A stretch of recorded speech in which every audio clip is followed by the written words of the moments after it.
Okay, great. Brianna, can you let me know if you can see my screen? You can see the slides? Yeah, I can see it. Excellent. Okay. So hello, everyone, and welcome to How to Write a STEM Literature Review. As I mentioned, this session will be recorded. And if you feel uncomfortable about being recorded, please keep your cameras off. I am Samhari Johannes, and I am one of the STEM librarians here at UMBC. I'm here with my colleague, Brianna. I'm going to let Brianna introduce herself.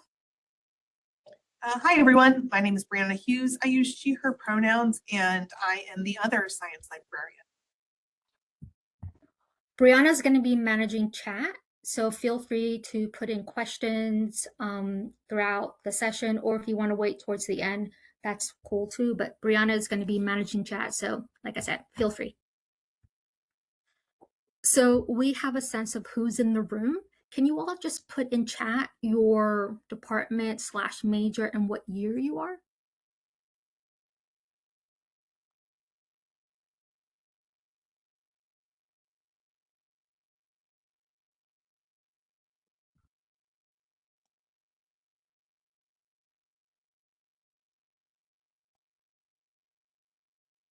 Bio, 3rd year. Welcome, welcome. Math, 5th year. IS, okay. Good, like a pretty good, like diverse spectrum of like STEM students. It's nice to see. Okay, so an agenda for the day. We're going to go briefly over what we talked about during the STEM literature review, the intro workshop, just to make sure that we're all on the same page. Then we're going to transition to the steps of writing a literature review. We're going to do a live demo, sort of go over the key resources on our website. And then we're going to end by looking at a checklist. So this checklist is from the perspective of someone who is reviewing a literature review. So as you know, when you submit a proposal, whether it's an article submission or grant submission or a presentation submission, it's pretty common for you to have a literature review. And so what are the people who are reviewing your literature review? What are they looking for? And so we'll go over that checklist. It's a nice different sort of angle to look at and evaluate your literature review. So again, to make sure that we're all on the same page, a literature review is both a summary of the research that's been done surrounding your topic and an evaluation. Most people forget the second part. They assume that it's just the first, but it is the first and the second part. It is a summary and an evaluation. And so what do I mean by an evaluation? So when you are evaluating the literature in the literature review section of your paper, you are discussing the previous research and you're critiquing. You're critiquing the methodology. You're critiquing the results. You're critiquing maybe the p-value or something along the lines of the sample size. Were you able to generalize the results? Was there a lack of available and reliable data? These are the appropriate types of critiques that you can have in your literature review because, again, it is a summary and an evaluation.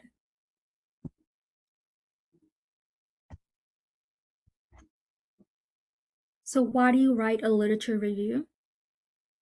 Usually, you have to. That's usually like the first response, it's required. But it's also a good way for you to get a sense of what the sort of industry or the field is thinking about regarding that particular topic.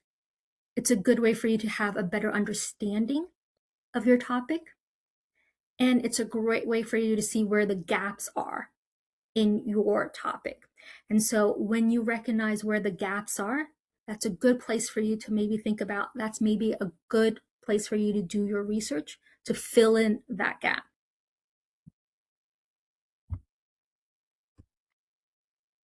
So there are many different types of literature reviews that you can do. However, for the STEM world, they usually prefer these 3 different types of literature reviews. methodology, systematic, and theoretical. Now, when it comes to methodological, that is where you collect research based on the methods utilized in that particular study. Systematic is where you collect all of the literature on your particular topic. And if you do systematic, assume that you are looking at thousands of articles, and this takes many months. And this is usually done by several people. And theoretical. This is where you collect literature based upon a theory, concept, or phenomenon. So like I said, these are the three different popular types of literature review in the STEM world. And, like I said, like it depends upon, for instance, time and space, the final product. That determines sort of what type of literature review you are doing. But we'll talk a little bit more about that as we progress with this workshop. Any questions so far?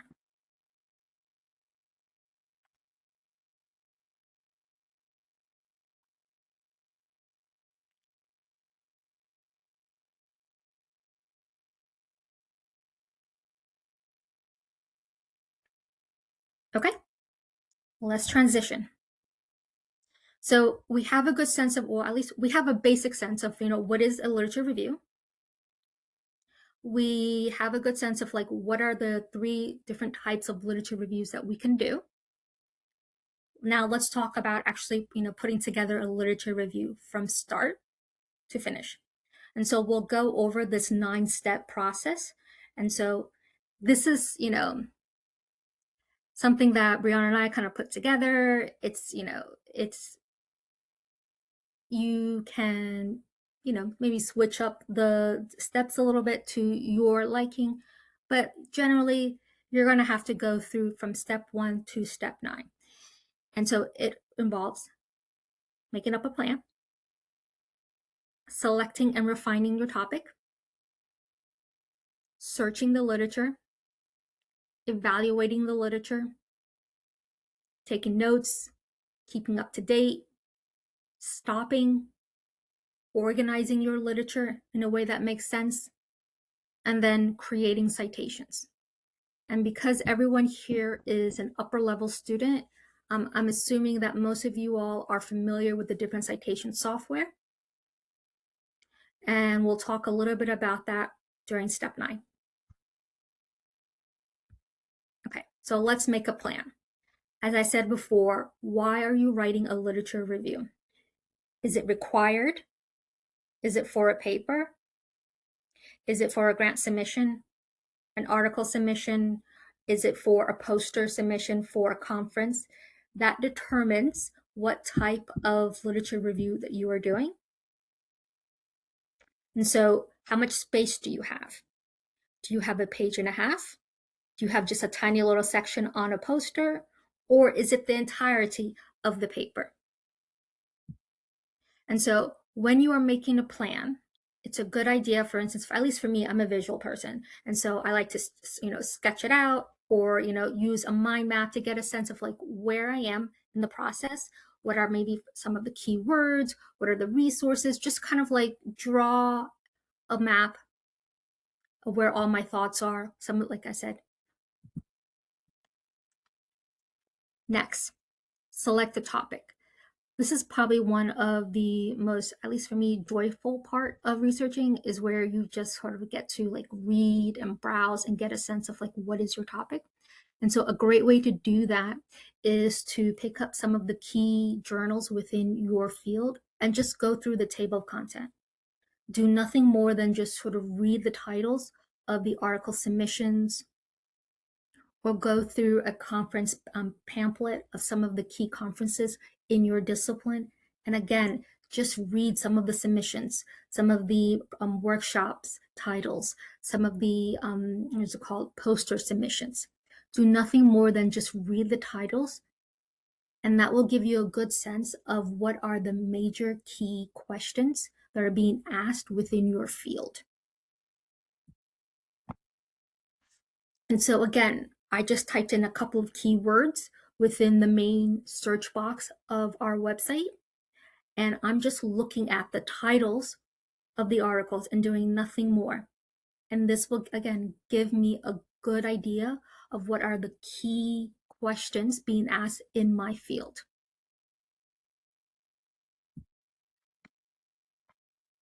Once I have a topic and I've sort of refined it a little bit, the next question is, where can I find the literature in my discipline? And so whether I'm a bio student or math student or IS student, each of those disciplines have different resources and they're located in different places on our website.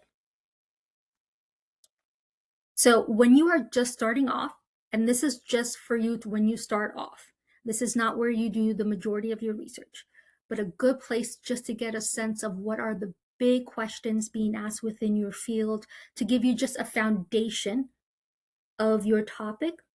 A good place to go is to the front page of our library website, and on the search box, that is our version of Google.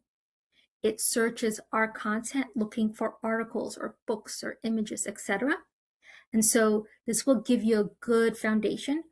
But the reason why I want you all to just to view this as a starting point, it does not search all of our resources. It just searches some. And even the ones that it is searching, it's only doing like a top layer search of those databases, of those journals.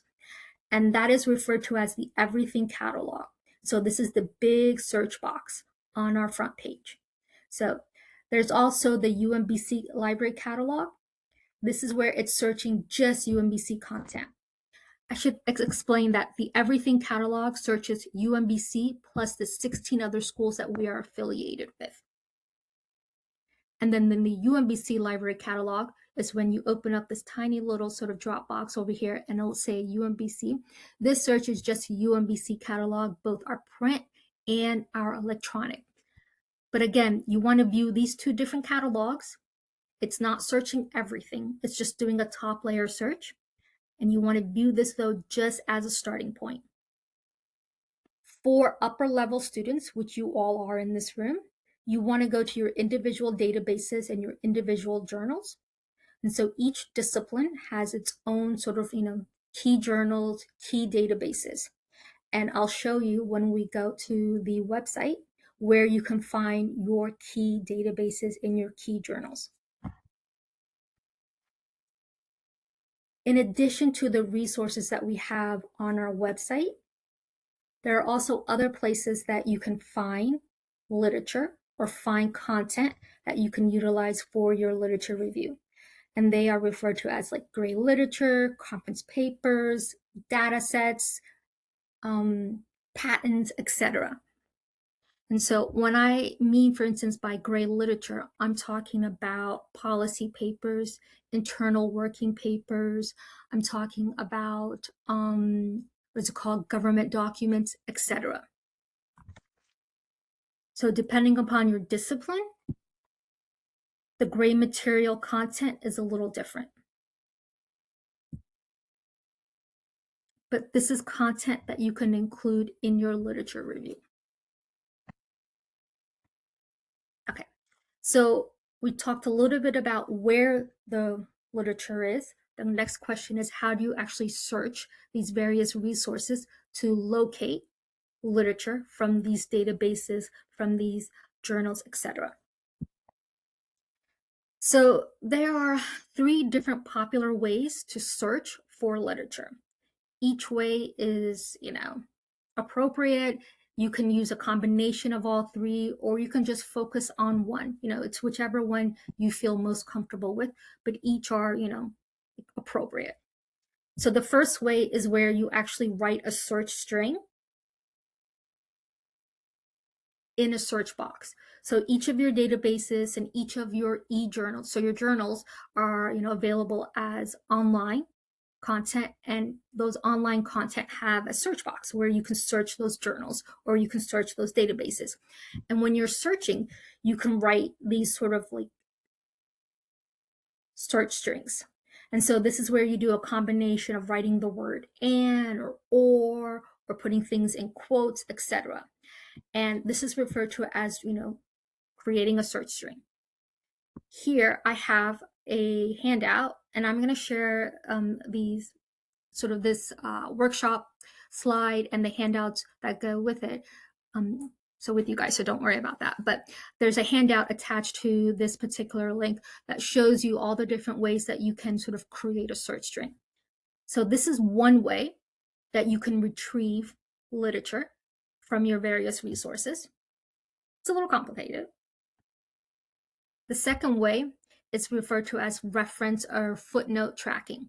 So this is where you have one, for instance, one good article that you've located. And so based upon that one good article, you go all the way to the bottom of that article and you look up its references. And so if you just sort of look, read the references and you identify maybe reference number 3 and reference number 24, the title looks really interesting. And so you go and you locate it. And so this is a very popular way of doing literature searching. This is a way that many of your faculty search for literature. The third way is citation tracking. So this is where, again, you have one good article that you really like, and you go to a website referred to as, you go to a database referred to as Web of Science. And Web of Science is an amazing database. And during the demo, I'm going to show you where it is and how to use it. And through Web of Science, you can identify how often an article has been cited in other peer-reviewed journals. And then you can locate those other articles that cited your original paper that you really liked. So this way, you are sort of looking at other peer-reviewed articles, and the assumption is that those other people that cited the paper that you really like probably have a topic really similar to yours. And so again, another way for you to find additional citation. So like I said, 3 different popular ways. So let me just sort of go over it one more time. The first way is where you write a search string. And this is where you use a combination of using the word and or and putting things on quotes, etc. And there's a link here that goes over how to do that a little bit more thoroughly. Then the second way is reference or footnote tracking. This is where you identify a really good article that you like, and then you go all the way to the bottom to its references, and you simply just, read through the references, identify which reference looks interesting, and then you go directly and locate that particular article or citation. And the way you can easily do that is because you can access the individual journals, you can access the individual databases, etc., to locate that particular citation. And the last way is through something called citation tracking. So you go to the database Web of Science and you locate an article that you really like related to your topic. And then that article will tell you how often it's been cited, peer-reviewed cited. And then you simply it's hyperlinked and it will show you the other papers that have cited the paper that you really liked. And again, the assumption is those other papers that cited the paper that you really liked probably have a topic really similar to yours. Does that make sense to everybody?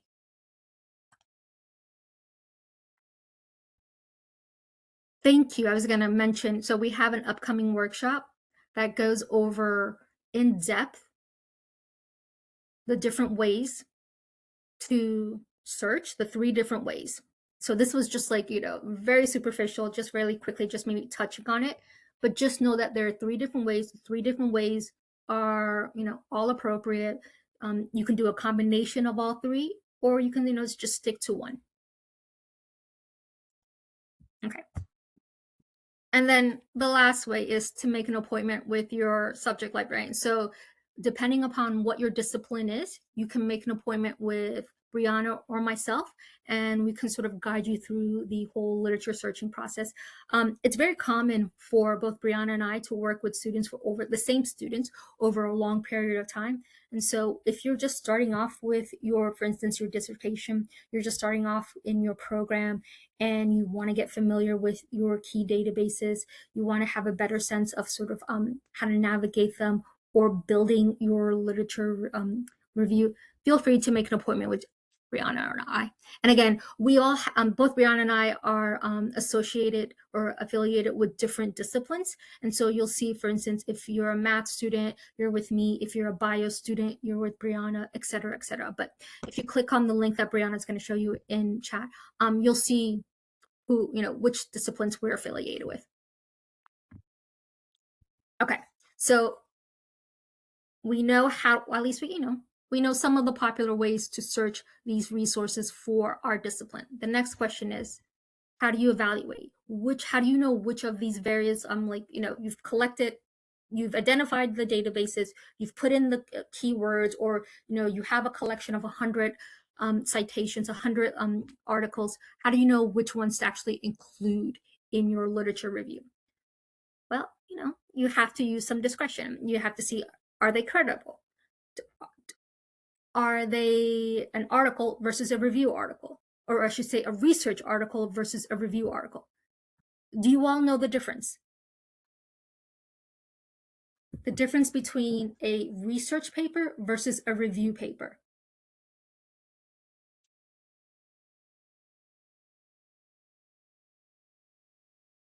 It's okay if you don't, Okay. Let me go back.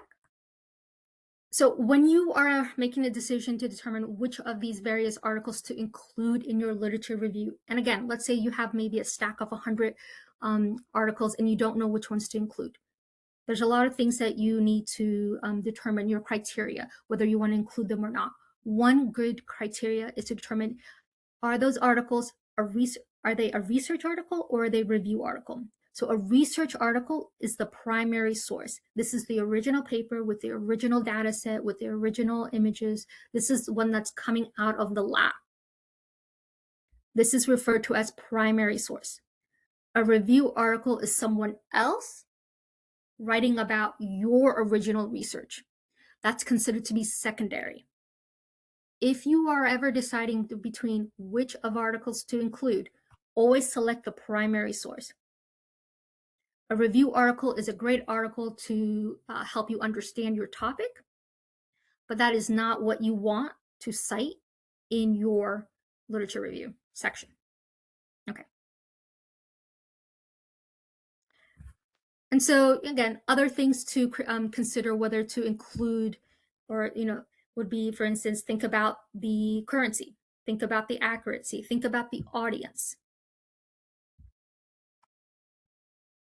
When you are reviewing whether to include those articles in your literature review, think about this process of doing first initial versus secondary screening. So the first time that you are reading those articles, do a quick evaluation. Look at the titles, look at the abstract. Give you a good sense of whether you want to do a secondary reading. And so, does the title make sense? Does the abstract, does it have, for instance, the methodology that I'm reviewing, or one of the methodologies that I'm missing? Is it offering me anything new? If it's not offering me anything new, does it seem like basically a repetition of what I already have, easy to dismiss. If it looks something interesting, does it look like something that's new that haven't been reviewed, then I'm going to do a secondary reading, which includes reading the entirety of the article, reviewing the images, reviewing any of the appendix, and then also keeping in mind, does it fit my my inclusion and exclusion criteria? And so what does that mean? And so when you are, again, determining whether you want to include any of these articles in your final literature review with your stack of 100, you want to think about your inclusion and exclusion criteria. So that means I'm only going to include articles that, for instance, are in English, that have this the following timeline. So maybe articles from the year 2000 to present that have a certain demographic. You know, they are reviewing young adults from the age of 18 to 25, a certain geography, North America. My exclusion includes, you know, non-English, what is it called, you know, older articles, articles that include a certain methodology that I'm not interested in, etc. It is becoming more and more common, particularly if you write a systematic literature review, which is where you are reviewing all of the literature. It is very common to include your inclusion and exclusion criteria.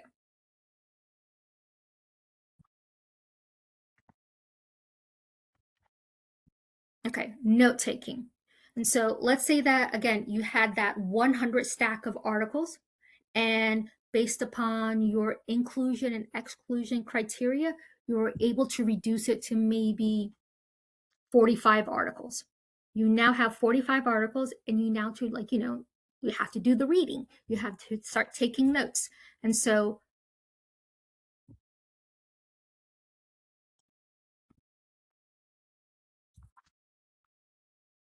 how do you take notes in a way that makes sense and that allows you to go back and quickly remember what you read? And so you don't have to reread that entire article. And so this is a great little Excel sheet where you include citation, the abstract, what are the strengths of the paper,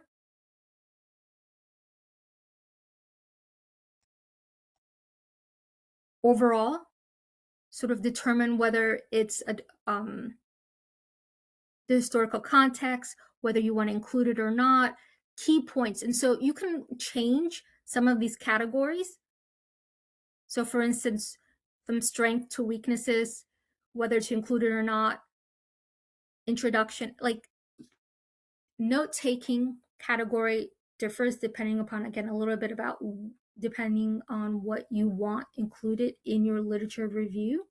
But it helps to have something organized, something like an Excel sheet or a Google sheet, where you can just quickly refer to and write down the key points of that article. And go back, share this. So, how to keep up to date? Your databases, your e-journals, your a lot of your resources allow you to establish alerts. And so anytime that an article is published or updated in that database or in that journal based upon one of your keywords, or maybe it's a particular researcher, anytime that researcher published something, anytime that keyword shows up in any of the new articles that are published, you'll get an alert. Or you can establish an alert, for instance, on the table of content of your key journals or your key databases, which is really nice. So I have alerts on a couple of keywords within, for instance, Science Direct and Web of Science and some of our key science databases. And so I've established an alert. Like every week I get sort of emails, like sort of like new articles that are published based upon my keywords. You can also establish alerts on, for instance, you can save a search string. So that's really nice. You can also do RSS feed, but I think those are slowly becoming outdated. But this is how you keep up to date, so you don't have to do searches every day, every week, etc. All your databases, all your e-journals allow you to establish alerts, save searches. When to stop. And so eventually you're going to have to stop researching. And so one way to stop, or one reason to stop, is that if you keep seeing reoccurring content, so reoccurring authors, reoccurring experiments, reoccurring methodology, basically you're not getting anything new from the literature that's being published or from the literature that you are locating.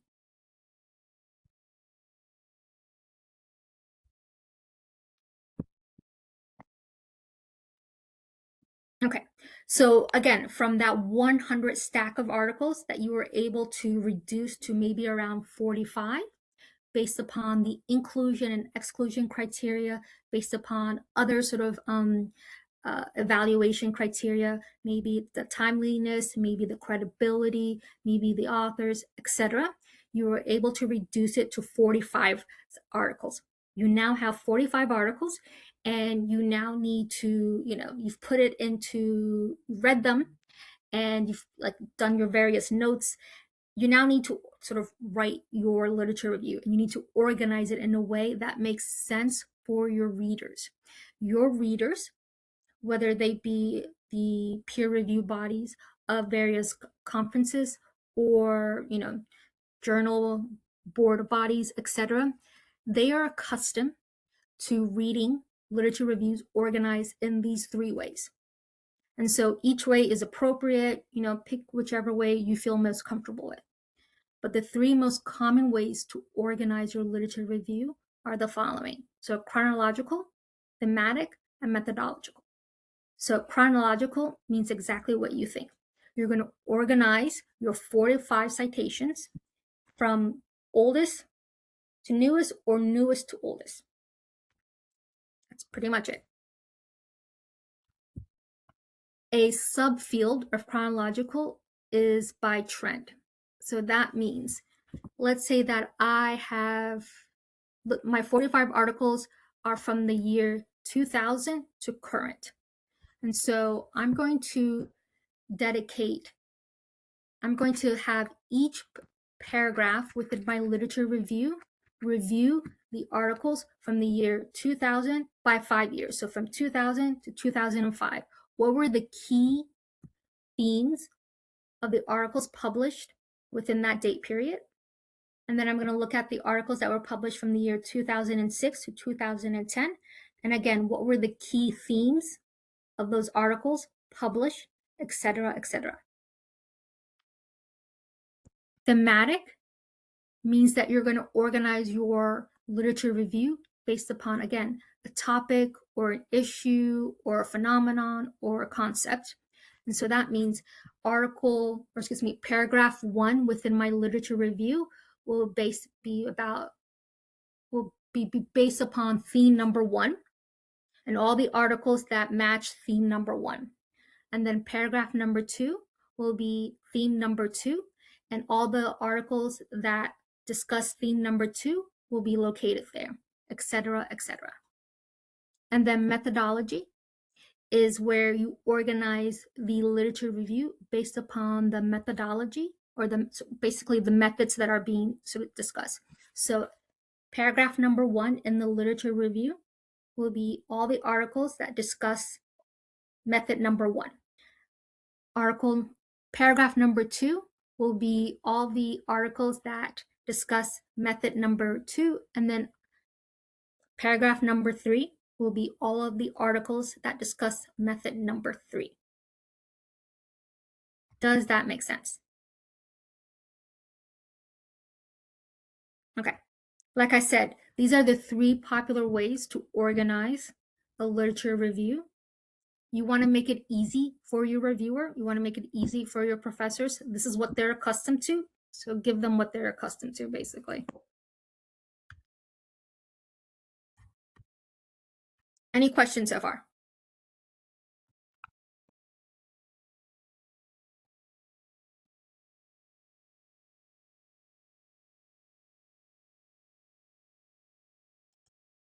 Okay.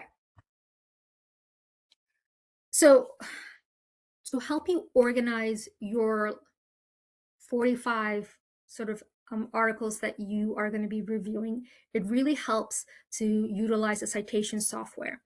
A citation software sort of collects all of your citations in one centralized location. It organizes them. You can by folders. It allows you to share your citations with other people who utilize that same software.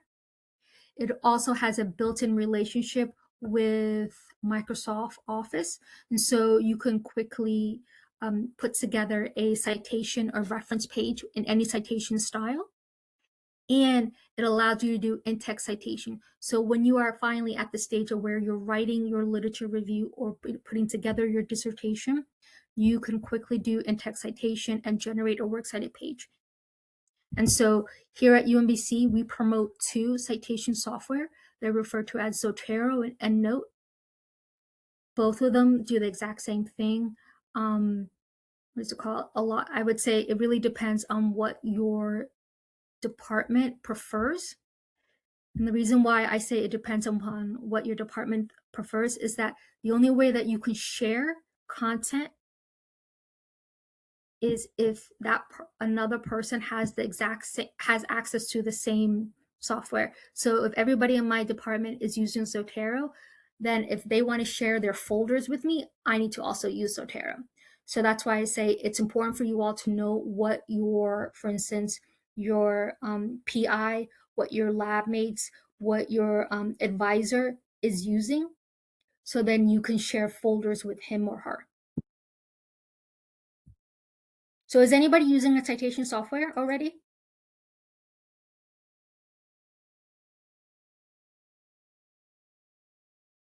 Brianna, yes. You use Zotero. Okay. Anybody else? I use There's Zotero. other ones. There's like Mendeley, there's RefWorks, there's so many different ones, like I said.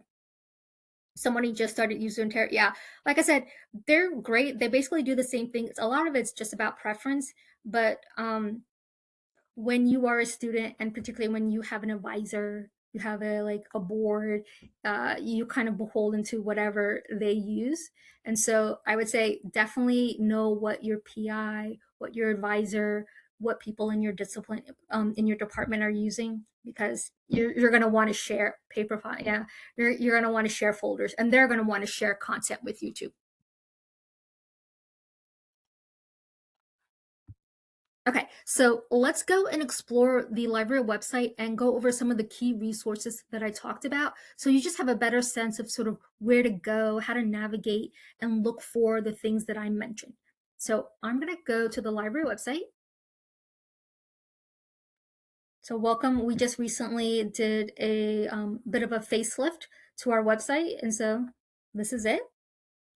And let me pull up my notes. Okay. Like I said, I'm going to go over some of the key resources. And so, as I mentioned, this search box is our version of Google. It searches most of our resources looking for articles, looking for images, looking for content. You want to view this though only as a starting point. It's going to give you a good foundation, but that's just it. And particularly for graduate students, this is not where you do, 80% of your research. You want to view this though, just like, where you're dipping your toe, getting a sense of what's here. And so the default setting is everything, where it's searching UMBC plus 16 other schools.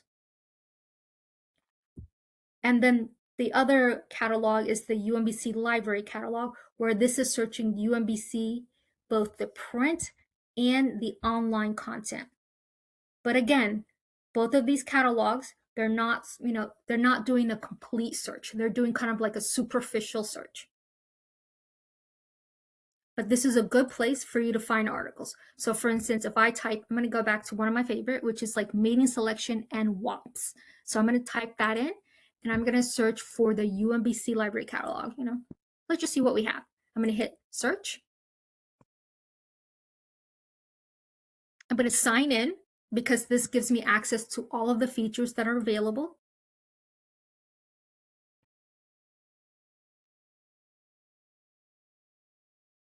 Underneath the search box, I can do quick filtering.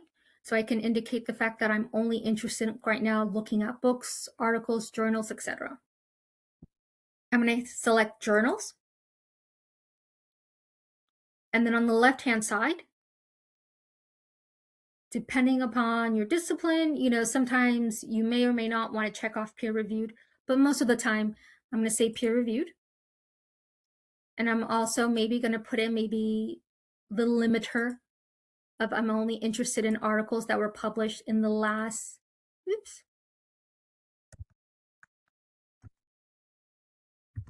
the last 6 years. And I'm going to say, as we discussed, I'm interested in both primary and secondary sources. primary being referred to here as an article. This is where this is the original data set, the original images. This is somebody doing, field level, like original work. But I'm also interested in looking at secondary sources. So this is somebody else reviewing my research or somebody else's research. And then once I've done that, I'm going to hit apply. And because this is just the early stage, the only thing I'm going to do is simply just read the titles of the articles. And if I really like an article, I may click on the title and read the abstract, because this is just the early stage. This will give me, again, a good sense of what are the major questions that are being asked in my field by just reading the titles and the abstract. Once I've done this for a while, reading the title and reading the abstract, I'm going to transition to my individual databases and my individual sort of journals. And so to locate them, I'm going to go back to the front page. And now I want to search for my individual databases and my individual journals. And so the way I can do that is click on search and find. And so the easy way to do that is actually first click on research guide. We've grouped all of the top resources for each discipline in one location. So we go and let's look at bio. This is Brianna's. So if I click on bio, I'm going to see a list of the key databases on the front page. There should be no question what are the key resources for each discipline, because we've done that for you. We've gathered them and placed them in one location. So if you're doing bio research, you do it at Web of Science, Medline, Science Direct, etc. So take a moment. I want everybody to open up their their research guide for their discipline.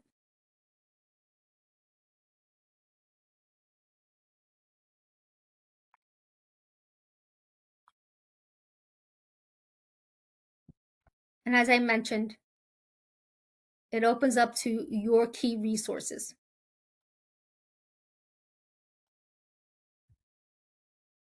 So I'm going to go back and click on search and find.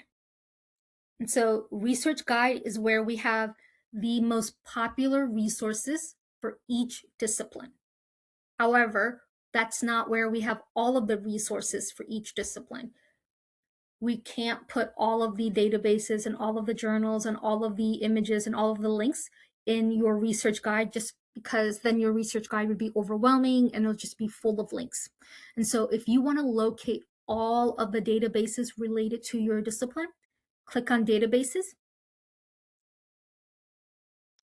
Here you'll see the list of all of the databases. On the far right-hand side is a search box. This search box searches keywords that are associated with a database, but the keywords have to be big and broad. So for instance, if I type in health, all of the databases related to that big, broad topic will show up. So if I type in health or environment or genetics, you'll note that these are big generic words. And you'll see here the links to these resources. Okay. If I go back to search and find, this time I'm going to look for individual journals. And so if I'm familiar with a journal, for instance, Nature, I can search for it and you'll see a link to it. But let's say that I am not familiar with an individual journal, but let's say I have a big generic topic. And again, I'll go back to health, a big generic topic. All of the journals that are flagged by that big generic term, health, will be brought up.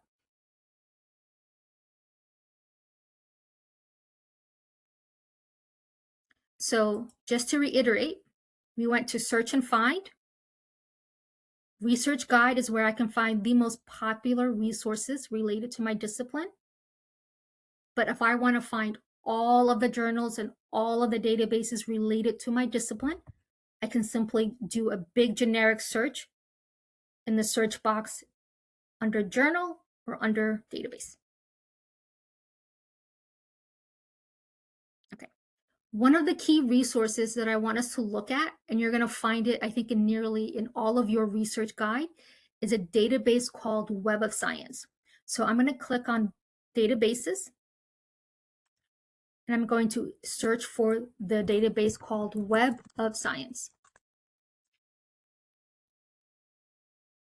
Here it is. This is one of our premier science databases. It doesn't matter what type of STEM student you are, what kind of STEM research you're doing, you'll always find content utilizing this particular database. And so you can use this database to just do a search on your topic, or you can use this database to search for a known article. So let's say that I'm just going to go here and go back to mating selection and WAPS. Okay. I'm doing, a search on a topic. Samar, Yes. when you opened up the Web of Science tab, it didn't switch over. So we're still seeing that. There you go. Okay, sorry about that. Okay, so here's Web of Science, and actually, let me go back. This is what the front page looks like. Let me remove this.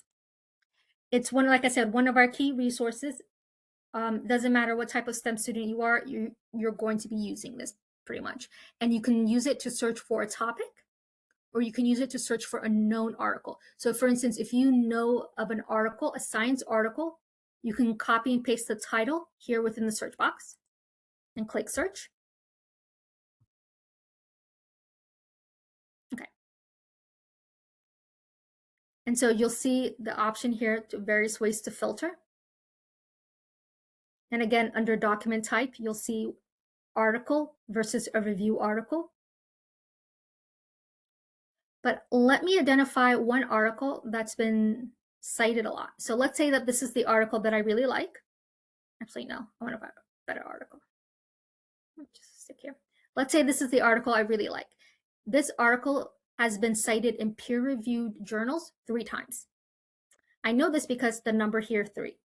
And then the second number here on the bottom is the number of references that this article has. So if I go to the very bottom of this article, I'm going to see 43 citations. And so the reason why I'm mentioning is that I indicated during the workshop, during the slide portion, that there are different ways for you to locate articles. You can search by articles by going individually to databases and individually to journals and like typing in keywords. Or you can do another type of searching. And the other type of searching is where you look at its references. So my article has 43 references. If I click on that number, here they are. So these are the 43 citations that are listed at the bottom of that article. And the reason why I mention this is that, as you can see, this is all hyperlinked. Most of them are hyperlinked, I should say. And so this is a quick and easy way for you to look for and search for citations. Remember, this is referred to as footnote checking, footnote tracking. And the other way to search for citations is to see how often an article has been cited. And so this article has been cited, peer review cited 3 times. So if I click on that number here, number 3, here are the 3 other people that cited my article, peer reviewed. And the assumption is that those 3 other people probably have a topic really similar to mine. And as you can see, hyperlinked. And so easy, fast way for you to look for citations. And so you can, use a combination of all 3 different ways to look for articles, where you can put in keywords, write a search string, or you can do footnote tracking, or you can do citation tracking. Questions so far?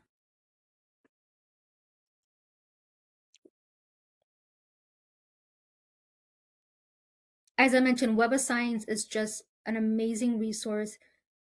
Math, IS, bio, it doesn't matter what type of STEM student or STEM research you're doing, you're going to be using it. And it just does so much of the legwork of your research. Like it just takes a lot of the labor out, which is kind of nice.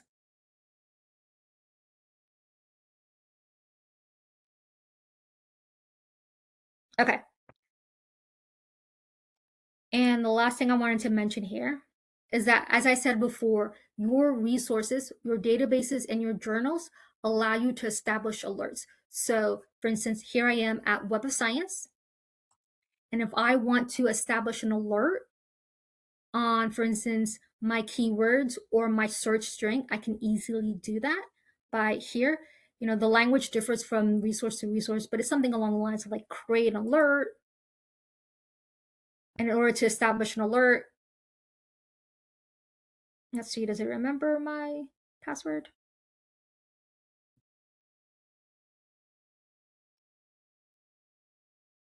No, it does not. But in order to establish an alert, you're going to have to establish an account with those resources.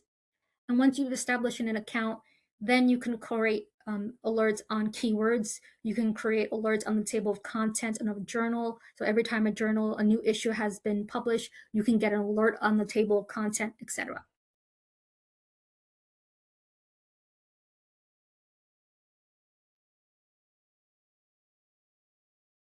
Okay, and then let me go back to our resource. Oops, oops, oops. Give me 1 second.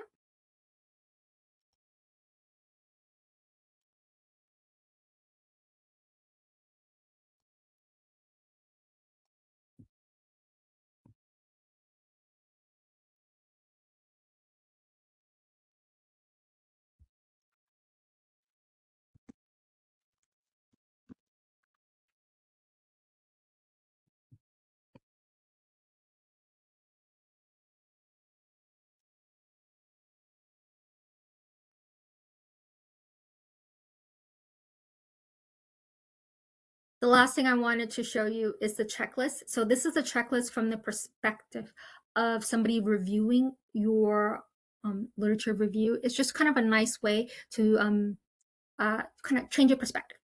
And so I'm going to click on the link. I'm going to share it.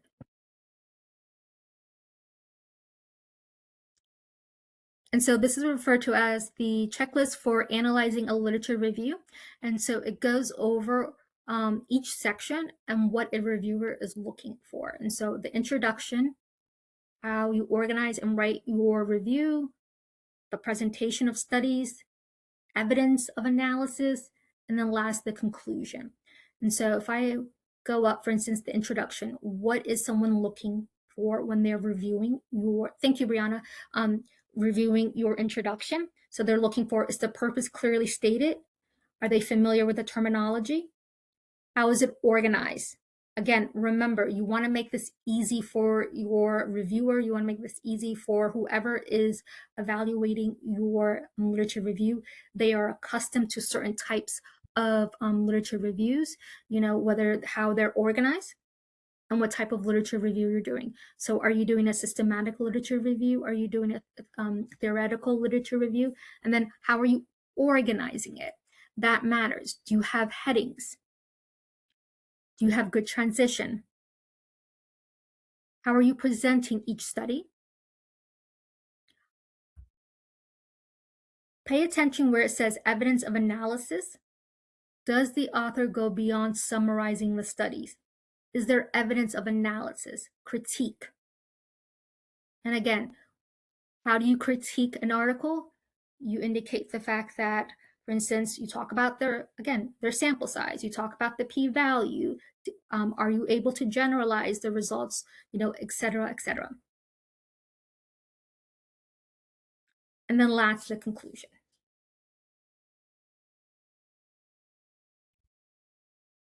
Questions. I know this was a lot of information thrown at you.